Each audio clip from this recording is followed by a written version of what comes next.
영화 연평해전의 흥행 열기가 여전히 식지 않고 있습니다. 개봉한 지 한 달이 다 돼가고 있지만 입소문을 타고 여전히 관객몰이를 하고 있는데요. 이처럼 사람들이 영화 연평해전에 열광하는 이유 무엇일까요? 김원식 문화평론가 모셨습니다. 어서 오십시오. 네, 안녕하십니까. 지난 19일 기준으로 558만 명, 올해 네. 흥행 3위에 올랐다고 하는데 네. 흥행의 돌풍, 원인이 뭡니까?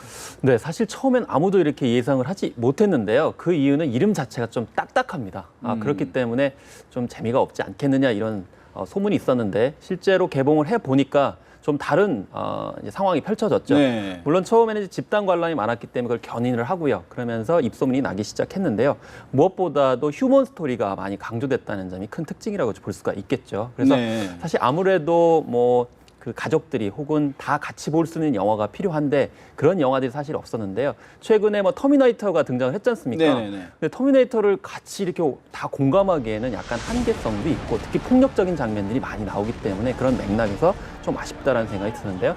어쨌든 이 연평해전에 등장하는 병사들이 이름 없이 사라져가는 그 장면들이 굉장히 마음을 많이 자극을 했습니다. 왜냐하면 우리의 아들이기도 하고 네. 또 우리의 형일 수도 있고 친구일 수도 있기 때문에 단지 그냥 전쟁 영화에 나오는 먼 그런 나라 사람이 아니고 우리 스스로일 수도 있다는 그런 점 때문에 특히 가족분들이 많이 봤던 그런 측면들도 주요하게 작용을 했다는 생각이 들고 그런 면에서 이제 또 6월을 맞이해서 또 안보를 네. 생각했던 측면들이 같이 주요했다라고 볼 수가 있겠습니다. 아무래도 좀 전에 말씀드렸던 것처럼 저도 군대를 갔다 왔지만 우리는 거의 대부분의 남성들이 군대를 갔다 오니까 서로 이제 공감대가 있었지 네. 않았나 그런 그렇습니다. 이야기인데 사실 좀 이야기를 좀 들어보니까 제작 지연으로 주연 배우가 바뀌고 또 지연되고 등등 우여곡절이 많았다고 하는데 연평해전 어떤 영화입니까?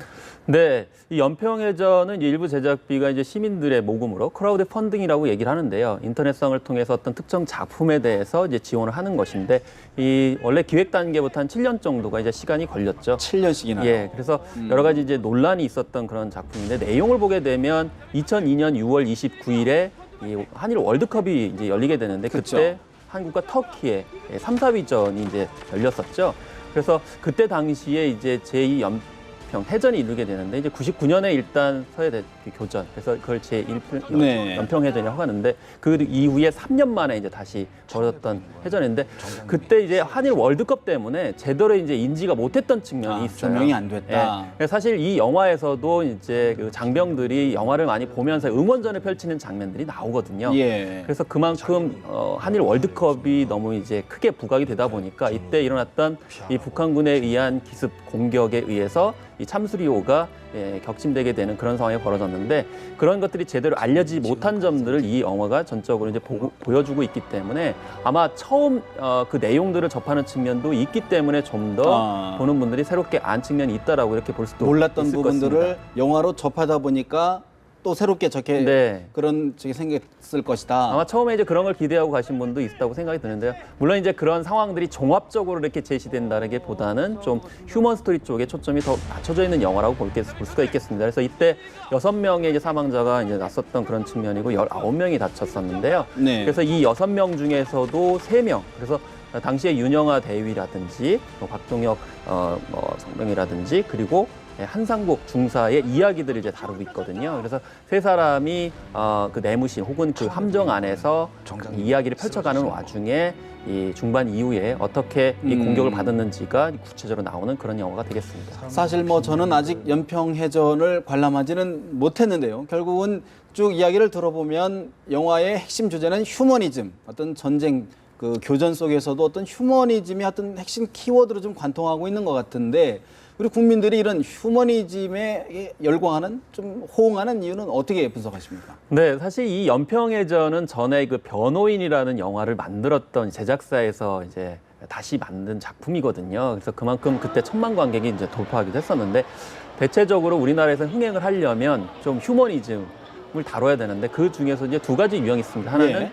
온 가족이 함께 볼 수 있는 이 가족 코드가 이제 속합니다. 예를 들면 얼마 전에 크게 흥행을 했던 국제시장이 여기에 속할 수가 있겠죠. 예. 그래서 많은 남성들도 같이 눈물을 흘렸던 작품이 이제 되겠는데요.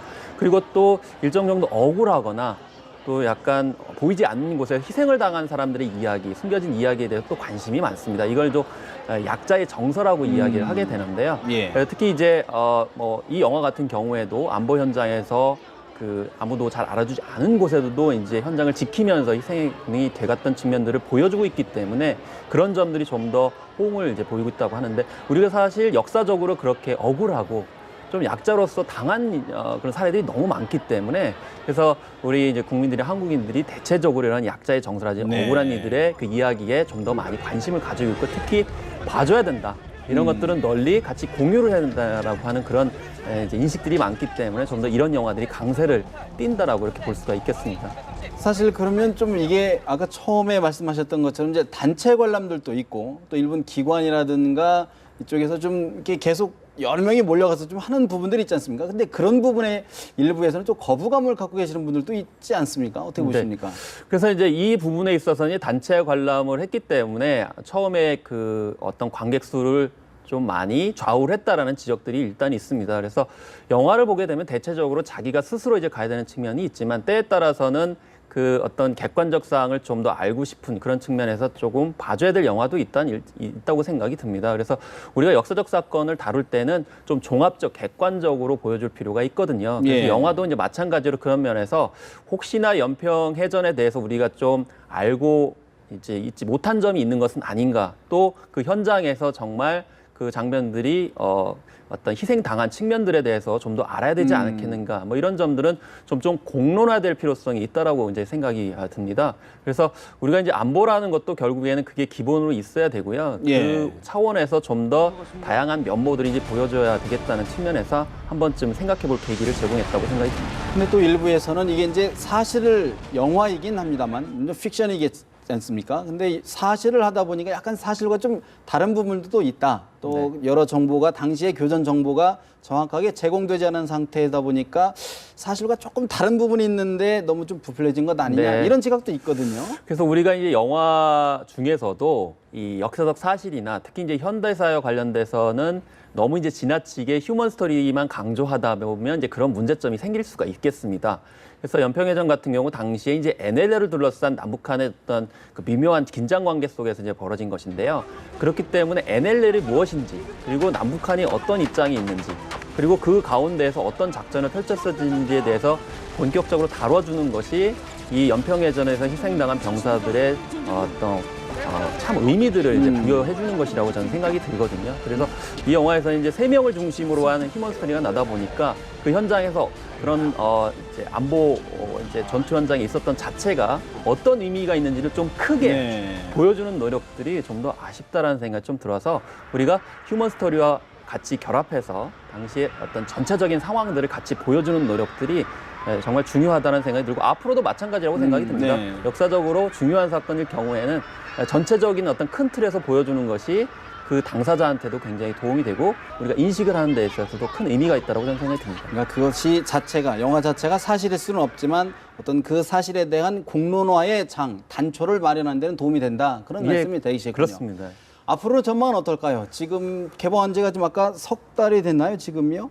네. 석 달 정도 됐는데 앞으로 흥행몰이 어떻게 전망하십니까? 근데 일단은 암초가 일단 생겼는데요. 어떤 암초가 그래서 이제 생겼습니까? 암살이라고 하는 영화가 이제 네. 개봉을 기다리고 있거든요. 지금 이제 예매율이 상당한 것으로 이제 보여지고 있는데, 이 암살이라는 영화도 이제 그 결과적으로는 항일 차원에서 이제 친일파들을 저격하는 그런 독립군의 이야기를 다루고 있거든요. 그것 자체도 이미 뭐 개인보다는 공동체, 나라를 생각하는 사람들의 그 의미들을 생각해 보는 것입니다. 물론 액션 영화이기 때문에 네. 오락적인 요소가 이제 많이 들어가겠죠. 그래서 네.